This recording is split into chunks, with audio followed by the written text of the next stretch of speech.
아무것도 없는 이제 그런 깡통과 같은 그런 건물입니다. 그래서 올 여름에 거기 현재 목사님 협력하는 목사님을 제가 연락을 해서 목사님 그 난민이 목사님 사는 그 작은 도시에 한 2,000명 이상이 왔다는데 아이들이 있지 않습니까? 그래서 여름에 학교도 하지도 않고 그러니까 펑펑 놀고 있을 때 모을 수 있는 만큼 한번 모아보세요. 그래, 그 교회는 정말 가정교회처럼 한 어르신들 한 6명 정도 모이시더라고요. 제가 갔을 때. 그 목사님 그래, 한 8명 모일 수 있을까요? 그러더라고요. 그래서 한번 모아보세요. 제가 그 비용 보낼 테니까 모아보세요. 그랬더니 80명을 모았어요. 그 자기 교회에는 일할 사람이 없어요. 그 모아도. 그래서 제가 키우에 있는 제 협력교회 그 목사님 2교회를 제가 연락처를 가르쳐주고 그랬더니 안다고 그래. 안면이 있다고. 그래서 그러면 2교회 그 목사님하고 협의를 해서 봉사자들을 보내달라고 해라. 그래서 한 교회에서 봉사자 16명 와가지고요. 저렇게 이틀 동안 행사를 했습니다. 80명 모아서 했어요. 그 목사님이 참 신기한 분이에요. 신기한 분이에요. 어떻게 하나님이 저하고 이렇게 연결을 해주셨는지. 그 목사님은 그렇게 이렇게 교회를 크게 하고 뭐 그런 것도 없고 특별하게 뭐 이렇게 하는 것도 없는데 사람이 좋아요.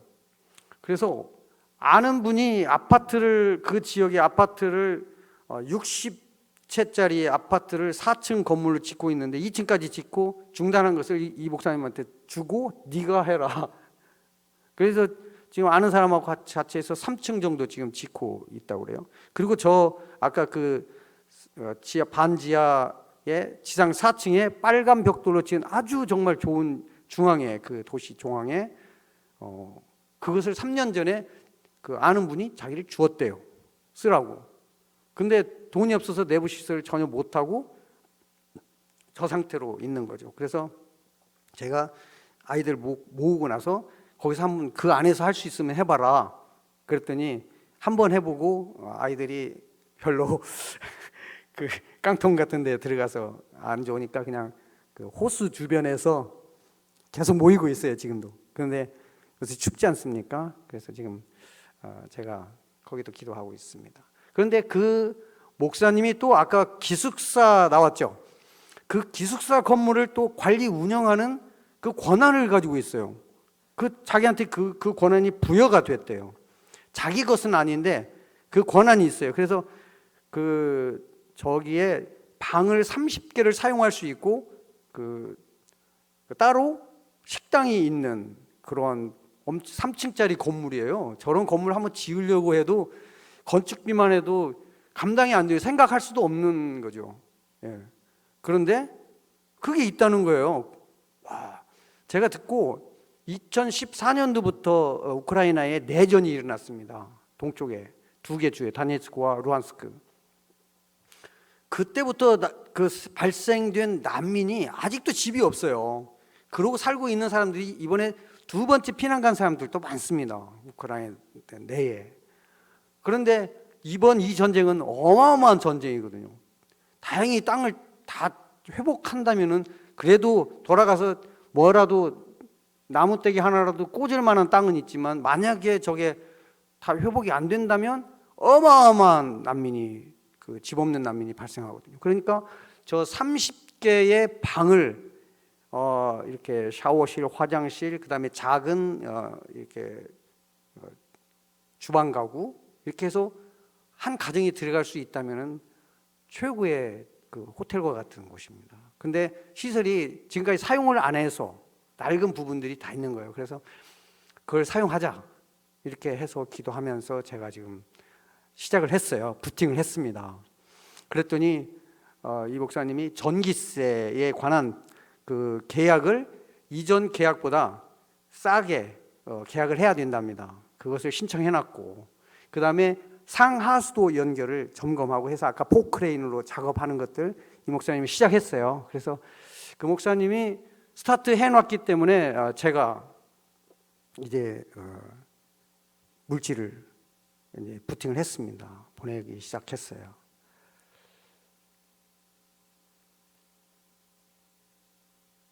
제가 오늘 부산 진교이지 않습니까? 예. 그래서 하나님 뭐 어떻게 간증을 하죠? 제가 이 우크라이나 사태를 보면서 사실 제가 지금 8년이 넘었는데 그때 일한 것보다 더 많이 일을 해요. 더 많이 일을 했어요. 예. 한국에 나와 있는데 선교를 더 많이 했습니다. 그때 거기 현장에 있었던 때보다.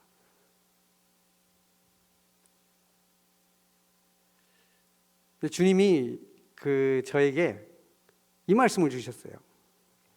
마태복음 6장 말씀을 주셨습니다. 마태복음 6장은 다 잘 아시죠. 그런데 제가 마태복음 6장을 받고서 이걸 발견했는데 뭘 발견했냐면 6장 10절에 보면 나라의 임하오시며 이렇게 기록되어 있습니다. 그런데 6장 33절에 보면 무엇보다도 먼저 그의 나라와 그의 의를 구하라 이렇게 말씀이 기록되어 있어요. 어떻게 보면 앞에 선포된 말씀이 또 뒤에 가서 반복되는 말씀이 있는 거예요.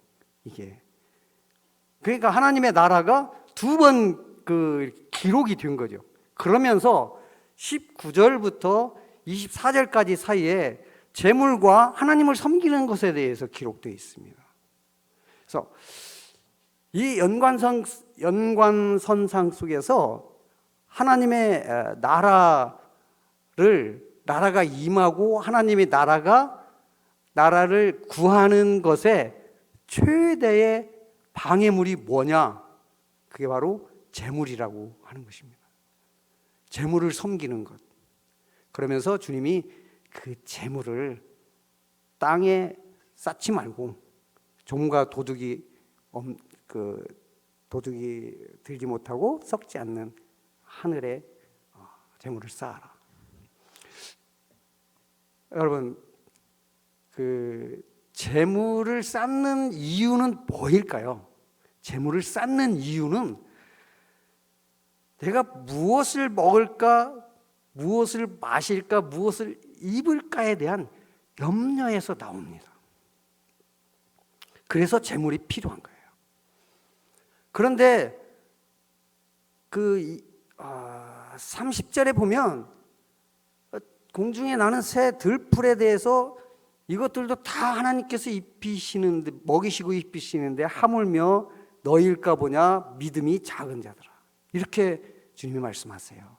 그러면서 염려하지 마라 무엇을 먹을까 마실까 이거 반복해서 나오는 단어이지 않습니까?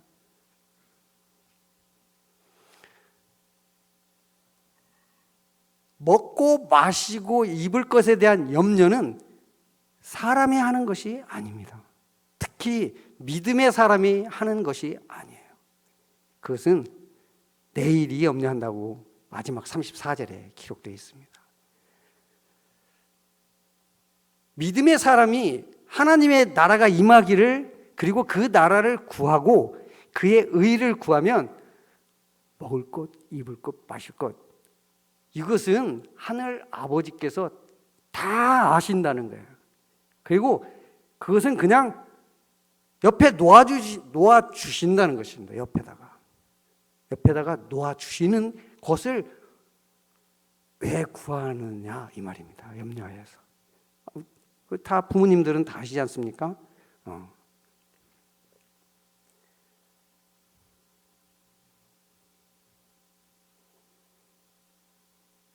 제가 이번에 우크라이나 선교사인 자리에 위치에 있는 이제 선교사입니다. 세계 선교사도 많이 있지만 우크라이나라고 하는 그 자리에 제가 서 있는 거예요. 저는 그냥 서 있기만 해요.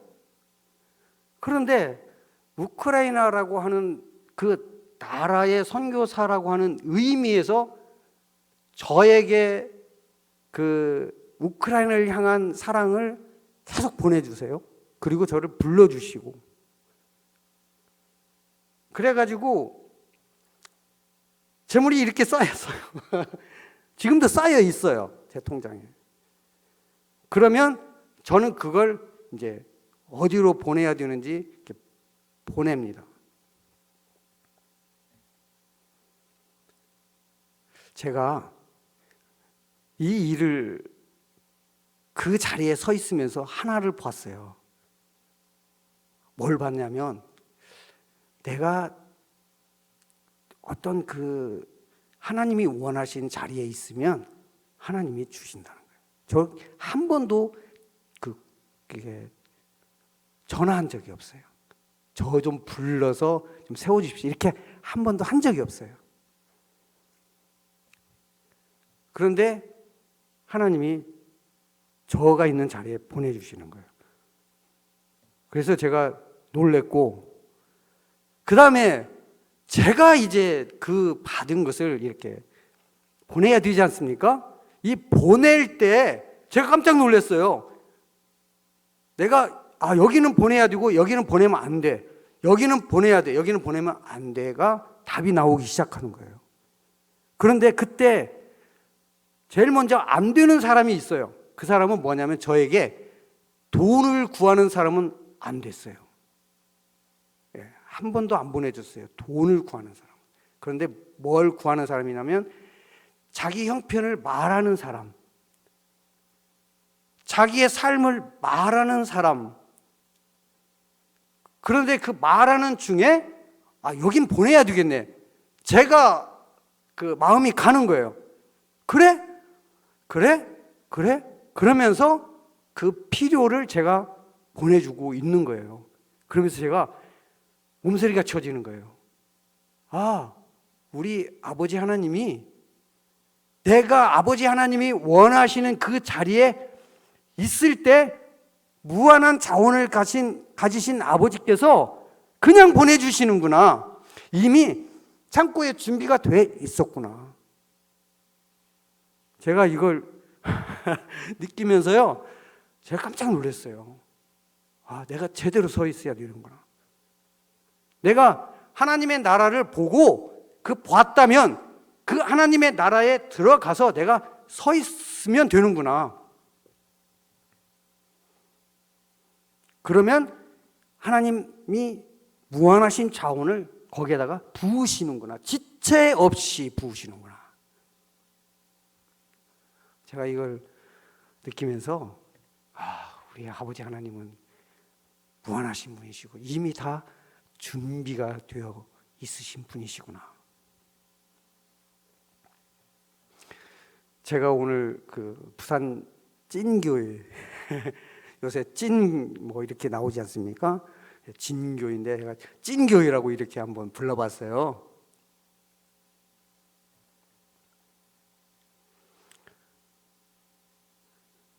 그 사이트에 들어가서 그 교회의 비전을 봤더니 여기 이렇게 이쪽에 적혀 있더라고요. 삶의 현장을 하나님의 나라로 이렇게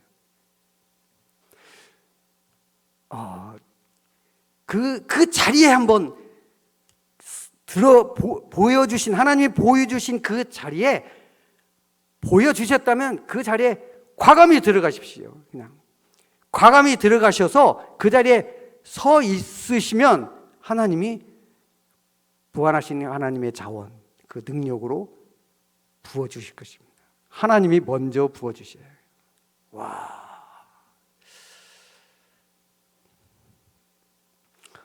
제가 이걸 꼭 말씀드리고 싶더라고요.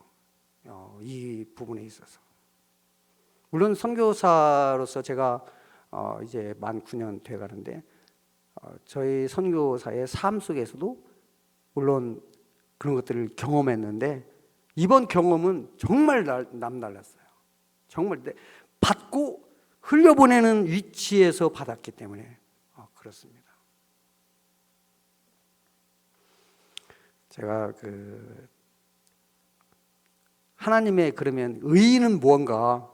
나라만 구하는 게 아니라 의도 구하라고 그랬어요. 33절에.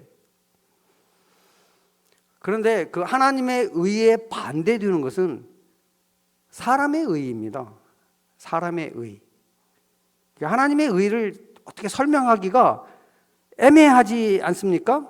뭔가 이게 내가 뭐 정직한 건가, 옳은 건가, 선한 건가 다 포함될 수도 있고요. 그런데 이 6장에 그거에 반대되는 의미들이 기록되어 있습니다. 그게 뭐냐면 외식하는 것입니다. 외식하는 것. 기도하는 것도 외식하고요. 금식하는 것도 외식하고, 남을 도와주는 구제하는 것도 외식하고. 이 외식이라는 것은 뭐냐면 자기 유익을 추구하는 것입니다. 선한 일을 하는 것 같은데 그것이 자기의 유익을 추구하는 형태로 표현이 될 때 외식하는 거예요. 그러면 자기의 유익을 추구하는 것이 뭐냐면 먹을 것, 마실 것, 입을 것에 대한 것이 나에게 오히려 유익이 발생되는 거죠. 내가 누구에게 밥을 한 끼를 사주었을 때 그 한 끼의 밥이 정말 그냥 아무 대가 없이 밥을 사주는 것과 이 밥을 삼으로 인해서 내일이 뭔가 유익이 생긴다고 느끼면서 계산하면서 밥을 사줬다면 외식입니다. 그것으로 인해서 나에게 뭔가 유익이 발생되거든요. 이게 자기의입니다. 하나님을 믿는 믿음이 적기 때문에 하나님께서 다 주시는 것들에 대한 염려에서 나오는 거예요. 그것도 정말 하나님 나라가 임하고 하나님 나라를 구하여서 그분이 나의 삶 속에서 무한하신 자원을 이미 준비되어진 것들을 다 주시는 걸로 믿으시면 과감하게 그분이 보여주신 나라를 들어가서 서 있으셔야 돼요. 지금 한국의 GNP가 35,000불입니다. 우크라이나는 공식적으로 통계적으로 3,500불, 그 다음에 지하자원 합해서 7,000불. 지금 현재 굉장히 어렵죠. 네, 그렇습니다. 하나님께서 그 나라를 보여주실 때는 굉장히 쉽지가 않습니다. 그 나라를 보여주시는 대로 내가 들어가려고 할 때 보여주시는 것까지 보는 것까지는 볼 수 있는데 그 나라에 들어가기는 쉽지가 않습니다. 마치 선한 사마리아 사람의 예화와 같습니다.